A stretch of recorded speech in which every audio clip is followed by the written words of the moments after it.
Using iCloud with Core Data is kind of the holy grail of this technology, and in this video we're going to have a look at how to make that happen.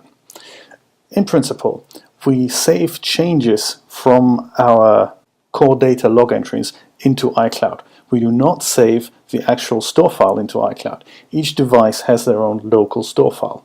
It is only the log files that get updated, and we get notified if a change has happened in iCloud. This is something that works since iOS 6. It's been built into Core Data since iOS 5, where it was kind of working almost. In iOS 6 it was working, and it was working really well since iOS 7. Just something to keep in mind. We go through why in a moment. This technology works best with SQLite stores because they save data in records rather than the XML stores, which save data all at one go, also known as atomically. Core Data iCloud works with XML stores, but it works much better with SQLite stores, especially if you have large amounts of data. In regards to implementation, this works in the following way. When you define your store file in the NSPersistent store coordinator, you can pass the NSPersistent store ubiquitous content name key. Any string there will do, anything that is of value to you and identifies your store in iCloud. It's something that no one else will see, so it's whatever's good for you, really. iCloud will identify that and will, under iOS 7, be able to find your iCloud folder automatically. If you want to support older versions of iOS, then you also need to pass the NSPersistent store ubiquitous content URL key, and you do that by almost calling the same method that we discussed in the previous video, where you just get the URL for your iCloud folder. We can detect data changes with the NSPersistent store did import ubiquitous content changes notification. I know it's a bit of a handful, but it does what it says on the tin.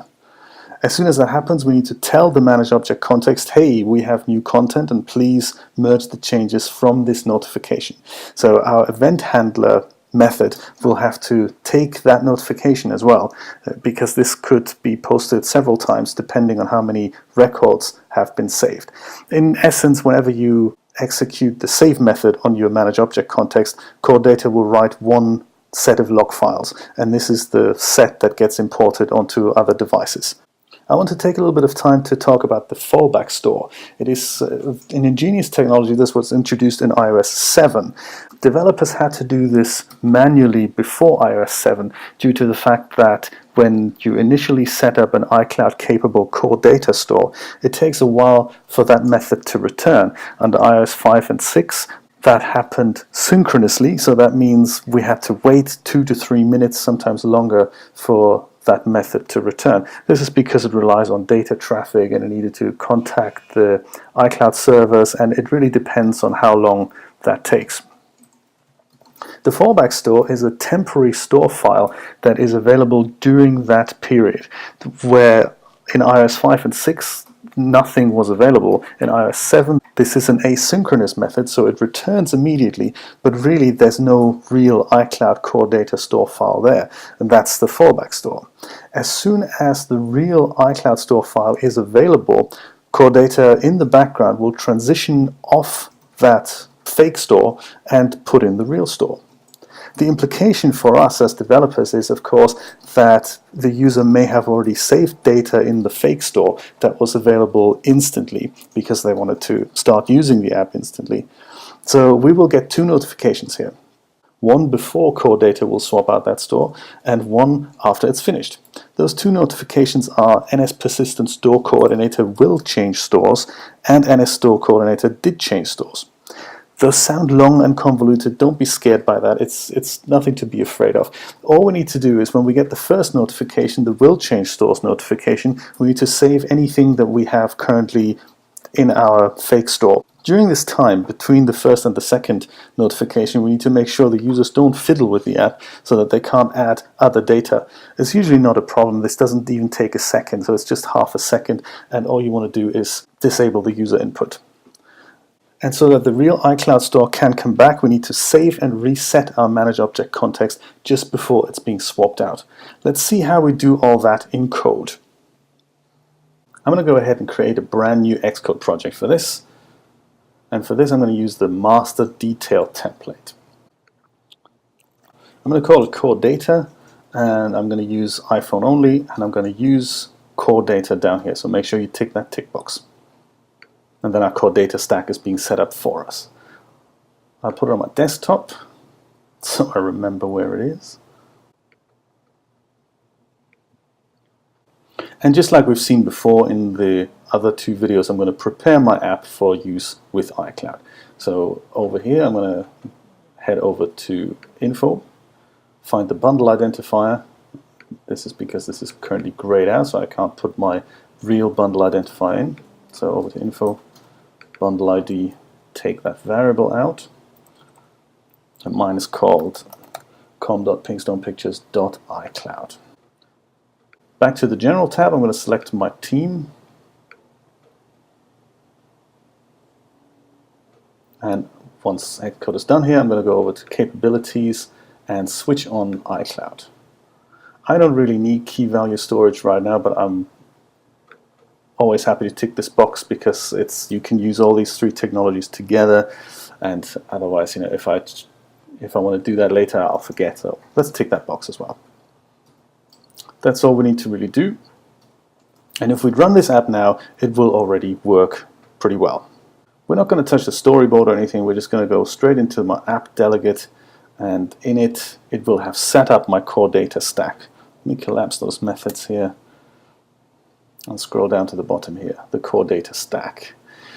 I assume you know core data already, otherwise what I'm going to tell you, it does not make a lot of sense. We have the manage object context and the model, and the method we really care about is the persistent store coordinators custom initializer here. Let's quickly go through what that does. If we have one, you could just say, if that exists, we simply return it. If we don't, we'll set one up. First thing, we're going to create a URL to our store file. We're going to use that method here, application documents directory, that's provided by this template as well. It's down here, it's fairly simple. It just returns where our local documents directory exists and returns that. We take that and we append whatever our application is called .sqlite. This is an arbitrary name. You can name this anything you want. It doesn't even have to be called SQLite at the end. That's just, whatever really.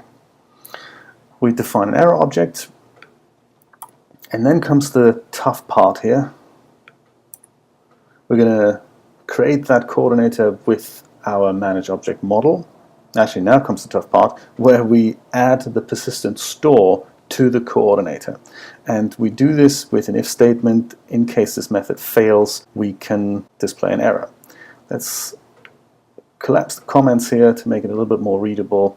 All we're doing is add persistent store with type NS-SQLite store type. Configuration nil, that's good. URL is the URL we've defined above here in our documents directory. Options nil, we're going to change that in a minute. And then we have our error object. And if something went wrong, we'll just print that out.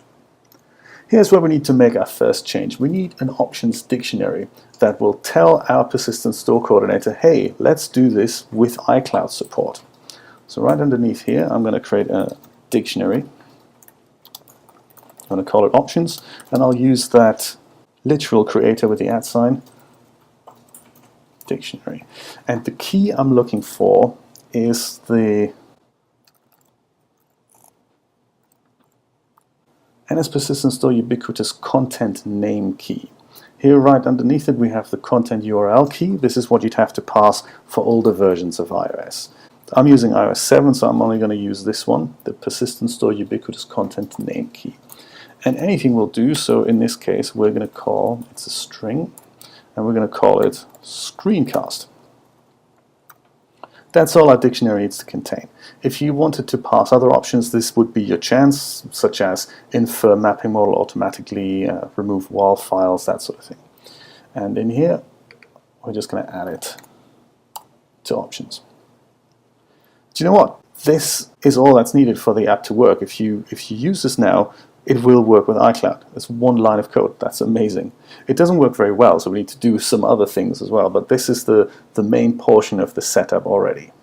I will do the other things in my view controller, even though you can do it in the app delegate as well. I'm going to do it on the view controller here. I'm sure you've seen the master detail template. It's the one that has one plus button at the top that lets you add a record, and that's pretty much it. And it adds a timestamp of right now.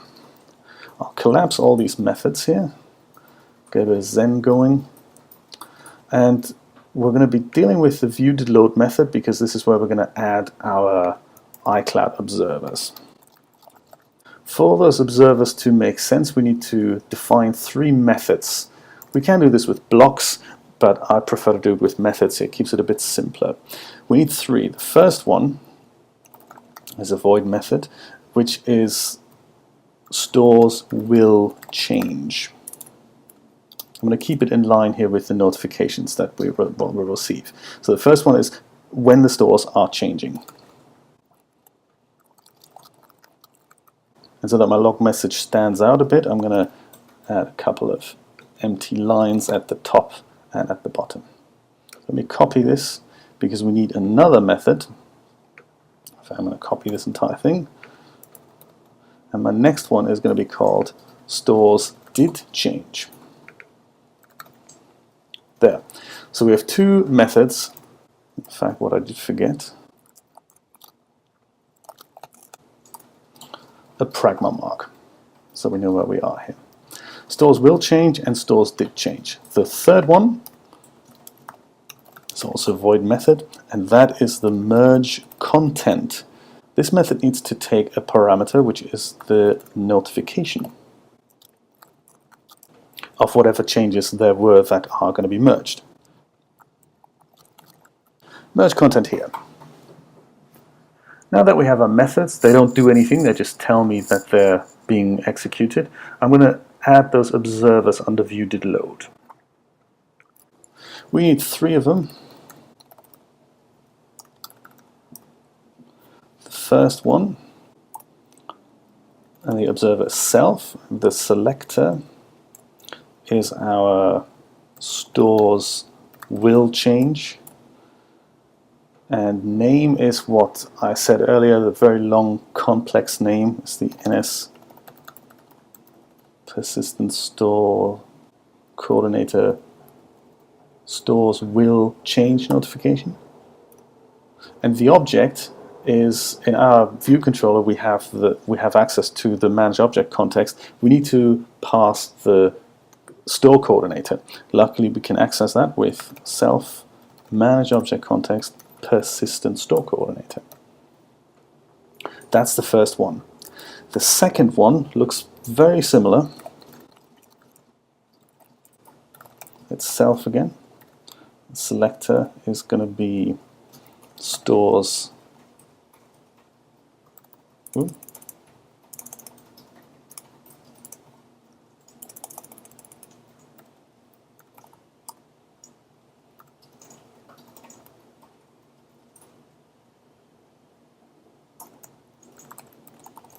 Stores did change, and the name here very much like the one above, and as persistent store coordinator stores did change notification. Object, same thing, self manage object. Now that's my persistent store coordinator there. And the third observer we're going to create here is the one that notifies us if data in iCloud has changed. So as notification center default center, merge content, and that name was the really long one, which was did import ubiquitous content changes notification. Thanks for code completion. And again, we pass that on the persistent store coordinator. Let's run our app on a real device and see what happens. Here's my iPod, and it's currently connected to the internet. Let me run that app for the first time. I'll select the iCloud tab here. Notice right now the message down here is using local store 1, and that is Core Data's way of saying we're currently using the fallback store, the local store. So anything I would add to my interface right now wouldn't actually be added to the iCloud store. In a moment, this is going to change to using local storage 0, which means we're not using local storage anymore, and instead we're using the real iCloud store. So think of this as the fake store and the local storage 0 as the real iCloud store. There we go, a bit of data traffic coming in here, and we can see that the first observer method that was called is the stores will change notification was received, shortly followed by stores did change notification received. So far so good. Let me add some records here.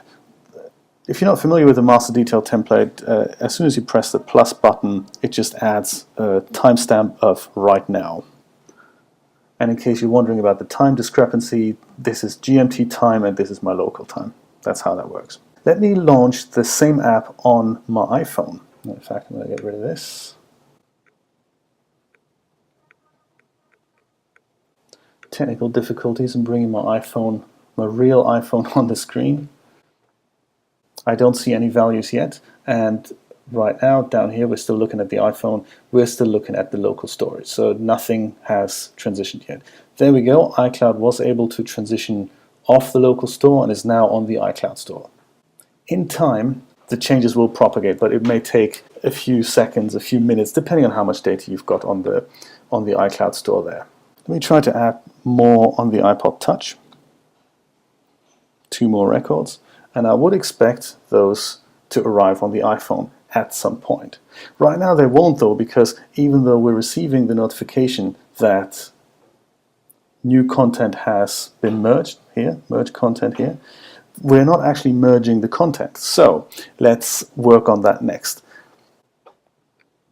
Stop the app on both devices and head back over to my view controller, where we've got these 2 methods here. Let's work on the merge content thing first, because I guess that's the most important one that we want to do. The other 2, they have to do with edge cases, and we're going to discuss those in a second too. There's one simple method that we need to call on the managed object context, and it has one that's called merge changes from context did save notification, and it takes a notification. We're happy to provide it to him. That's that. Now content will be merged on subsequent launches. We could run this straight away, but let's do a bit more code here and deal with these 2 edge cases. Stores will change and stores did change. The first one, let's define what we need to do here.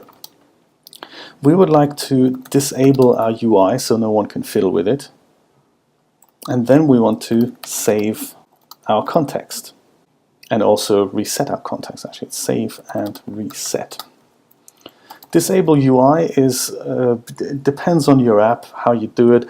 There is a very simple method you can call on the UI shared application singleton, which is just to disable all touch input altogether. And here's how you do that. UI application shared application. Begin ignoring interaction events. And that means if anyone touches your iPhone screen, all touch events are being ignored.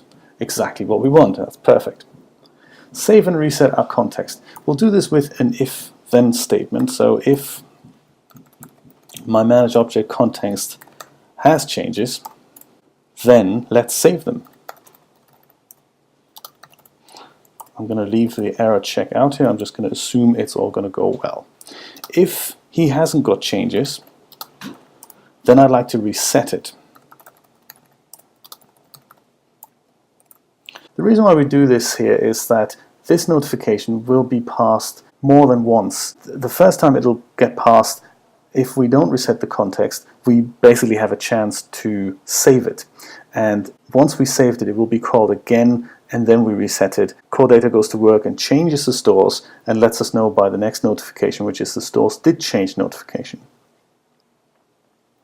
That should be good here. On the stores did change, let's see what we do here.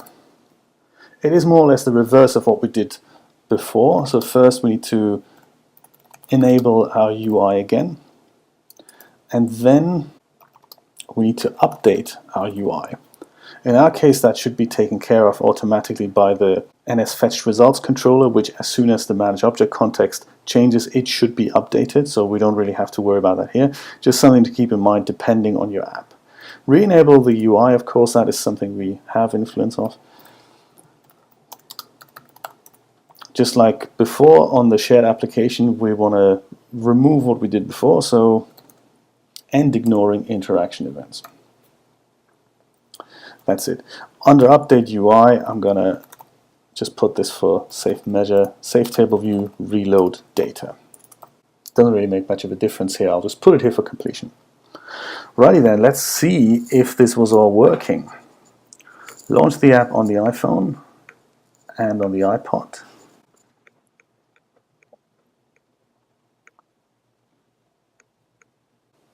I'll select iCloud here.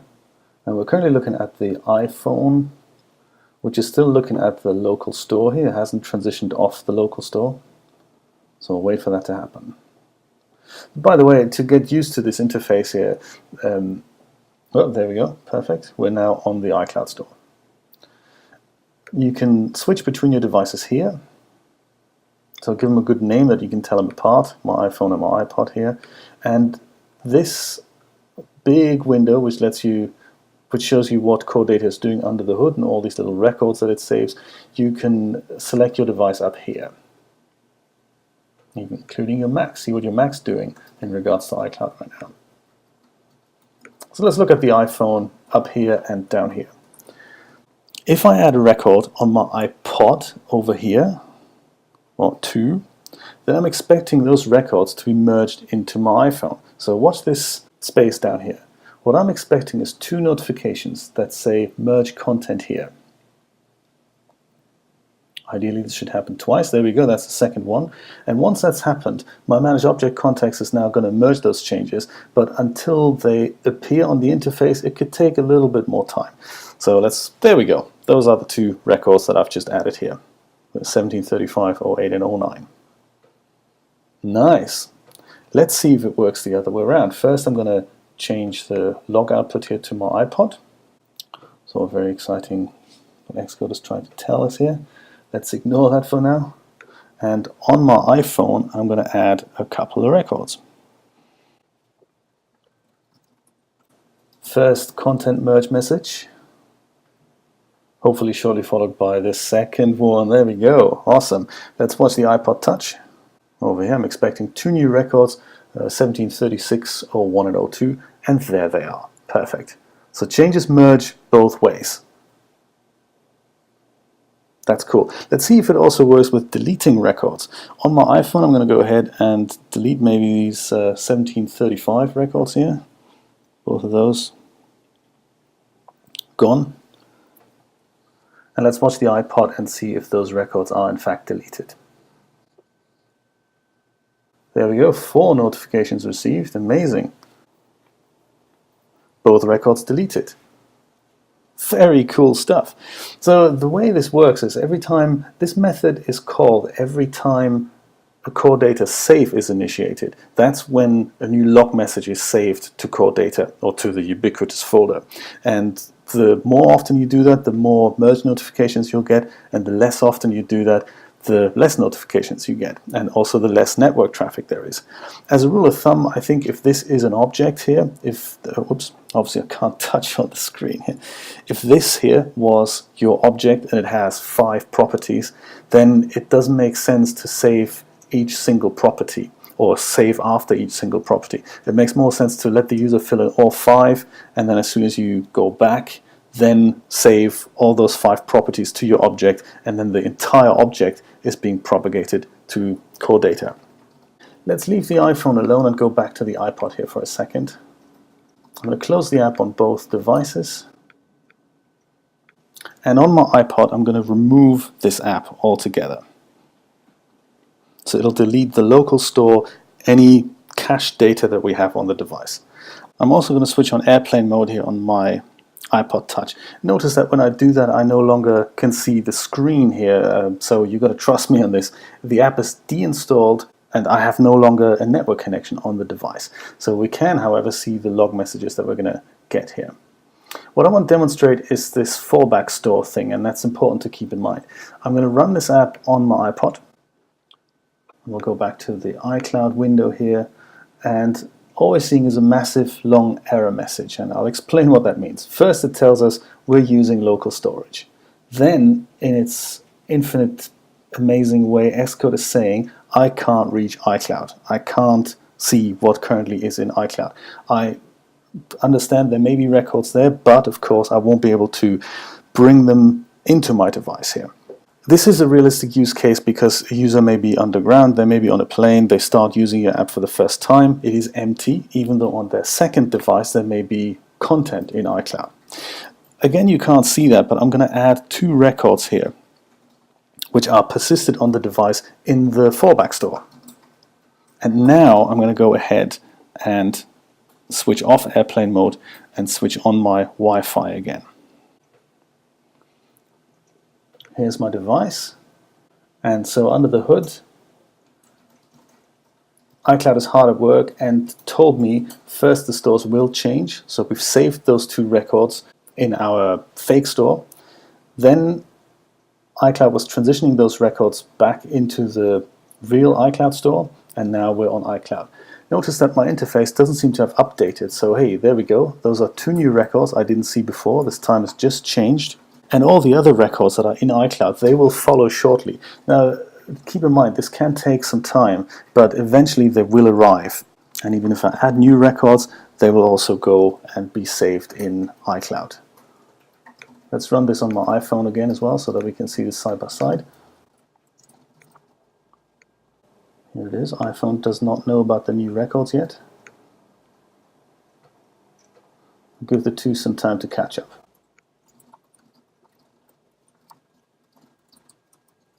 This can happen, these empty cells, that means it's been detected that there is new content, but it hasn't quite updated the content, and then a second later or so, this is going to happen.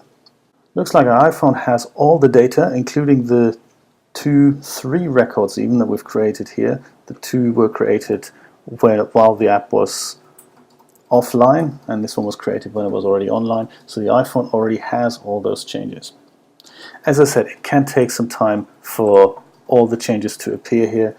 You may even have to, sometimes you just give the interface a little jiggle, that helps, and then everything just pops into place. It depends on how quickly iCloud has transferred all the data.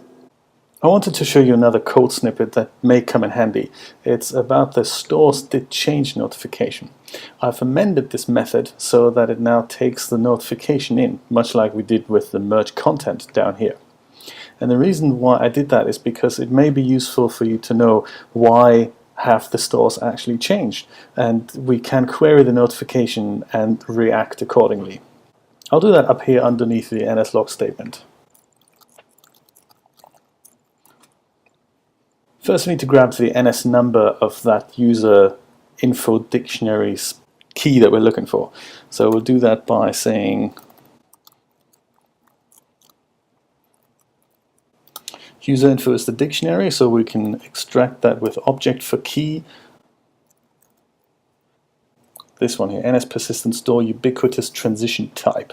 And you can see on the code completion here that this is the string, and it gives us 4 enumerations. So we can detect why this happened. For example, transition type initially imported, content removed, account removed, account added. So this is good to detect if a user's iCloud account has changed. Since this is enumerated, we need to grab an int out of that, so we can use it in a switch statement.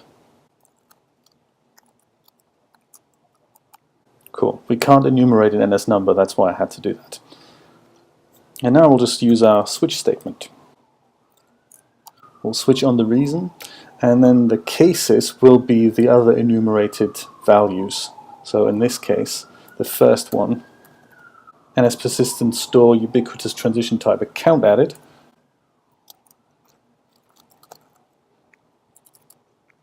And then the next one.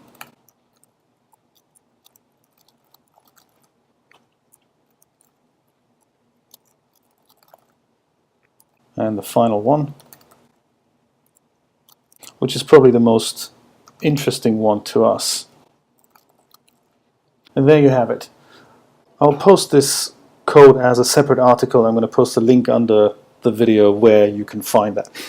You don't have to use it, but sometimes you may want to know, hey, if the initial import from iCloud has just been completed, so the last statement here, then I'd like to do something else. Or in case a new iCloud account was added to the device, you want to welcome the user or something like that. Just for completion, I thought it may come in handy later. This has of course only scratched the surface of what you can do with iCloud, and especially with core data. So where do we go from here? There's one document that has been released literally last month in April 2014, and that's the iCloud Programming Guide for Core Data.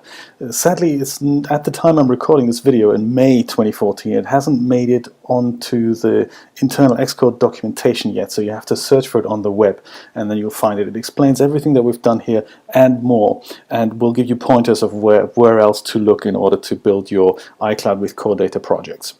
If you want to know more about how to store documents in iCloud, there's a class that we haven't covered in this course, which is the UI document class.